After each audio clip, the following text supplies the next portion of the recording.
Hello friend, আমার নতুন আরও একটা ব্লগ তোমাদের ওয়েলকাম জানিয়ে শুরু করছি। এটা হচ্ছে ভুবনেশ্বরের লাস্ট দিন, যেদিন আমরা লাস্ট ডাক্তার দেখানোর ডেট ছিল। তো সকালবেলা আমি চলে গেছিলাম, আমাদের লাস্ট ডাক্তার দেখানো 11:30-12টার মতো হয়ে গেছে। দেখো, ডাক্তার দেখানো হওয়ার পর আমরা সবাই মিলে গিয়েছিলাম ডাব খেতে, কারণ ডাব না খেলে বাবার একটু অসুবিধা হয়, কারণ বাবাও তো অসুস্থ।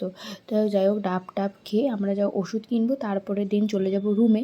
তো এতদিন অনেক হেক্টিক গেছে, কবে ভাবছিলাম কবে থেকে বাড়ি যাব। তো ফাইনালি ডাক্তার দেখানো শেষ, আর আমার ডাবের মধ্যে যেন শ্বাস ছিল। এবার চলে গেলাম ওষুধের দোকানে ওষুধ কিনতে। তো মার অনেক ওষুধ, 3 মাসের ওষুধ নেবে, আর আমারও যা ওষুধ দিয়েছিল সেই ওষুধগুলো নেব।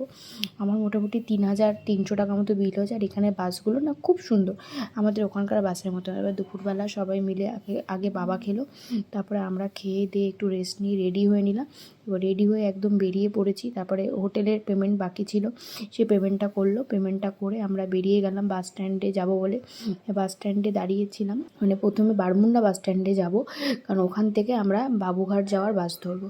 তারপরে বাস স্ট্যান্ডে এসে এই দেখো বাসে উঠেও পড়েছি। এই দেখো, বা নতুন বাস স্ট্যান্ড থেকে পুরনো বাস স্ট্যান্ড চলেও আসলাম। বেশ তখন রাত্রেবেলা আর মাঝখানে কোনো ভিডিও করিনি, কোনো ক্লিপ নেওয়া হয়নি, কারণ ঘুমিয়ে পড়েছিলাম, তাই জন্য আর কোনো ক্লিপ নিইনি। একদম সেদিনকে বাসের পরের দিন সকালটা আমার বাসেই হয়েছিল, বুঝতে পারছো। ঘুমিয়ে রাত্রেবেলা বাস থেকে নেমে খেয়েছিলাম, খেয়ে আর কিছু করিনি। এই দেখো, পরের দিন সকালটা একদম বাসে হয়েছে। আর তখন বাজছিল প্রায় মোটামুটি 6:30 মতো। যখন বাসে ওঠা হয় ওরা বলে 5:30, 5টার মধ্যে ঢুকিয়ে দেবে, কিন্তু প্রতিবারই এরকম লেট করে। আগেরবারও এরকম করেছিল, প্রায় 6:45 মতো বেজে গেছে, 6:45 বেজে গেছিলো।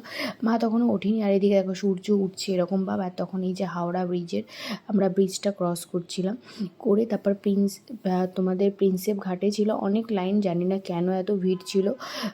ওই জন্য একটুখানি ঢুকতে, আমাদের বাবুঘাট ঢুকতে একটু লেটই হয়েছিল। দেখো প্রিন্সেপ ঘাটে মারবাড়িদের কত কিছু নিয়ম হয়তো চলে, সেরকম পুজো আচ্ছা ছিল।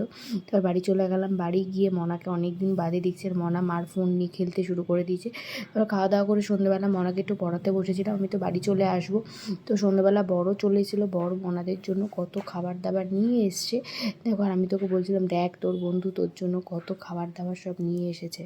আর খাওয়া দাওয়ার পর্ব সব শেষ করে পরের দিন যেহেতু কার্তিক পুজো, আমার দাদার কার্তিক পুজোর দিন জন্মদিন, তো আমি থাকতে পারবো না, কারণ আমাকে বাড়ি যেতে বারাসাত ফিরতে হবে, কারণ আমার কাজ আছে। আর মাঝখানে একটা দিন, ওই জন্যই আমি থাকতে পারবো না। ও বর নিতে চলে এসেছে, আমি বরের গাড়ি করে কী করলাম, দাদার কেকটা আনতে চলে গেলাম আমি আর বৌদি। আর অনেক দিন পরে স্কুটি চালালাম। আমার স্কুটি আমার এখন আর চালানোই হয় না, যেহেতু এখানে কোথাও বেরোনোর নেই, তাই আর চালানো হয় না। তো কেকটা নিয়ে চলে গেলাম বাড়িতে। আবার যখন বেরিয়ে গেলাম বারাসাতের উদ্দেশ্যে, সাহেব কলোনি মোড় থেকে চানা মশলা নিলাম। এই সাহেব কলোনি মোড়ে এই দাদাটার দোকানে চানা মশলাটা খুব ভালো বানায়, তো এখান থেকে চানা মশলা নিলাম। আর বাড়ি ঢোকার আগে বারাসাত থেকে রুমালি রুটি নিয়ে নেব, তো রাতের টিফিন হয়ে যাবে, মানে রাতের খাবারটা নেওয়া হয়ে যাবে। তো বাড়িতে গিয়ে তাহলে রান্না বান্না করতে হবে না। তো এই ছিল আমার ব্লগ। ভালো লাগলে অবশ্যই লাইক কমেন্ট শেয়ার কিন্তু অবশ্যই করে দিও। আর আমার নেক্সট ব্লগ আসা পর্যন্ত তোমরা সুস্থ দেখো অ্যান্ড সাবধানে দেখো। চলো টাটা, বাই বাই। কি অবস্থা চমকে, রাস্তায় এত ধুলোবালি, পুরো কাদা, মানে ধুলো ধুলো হয়ে গেছে মুখ চোখ। চলো বাই।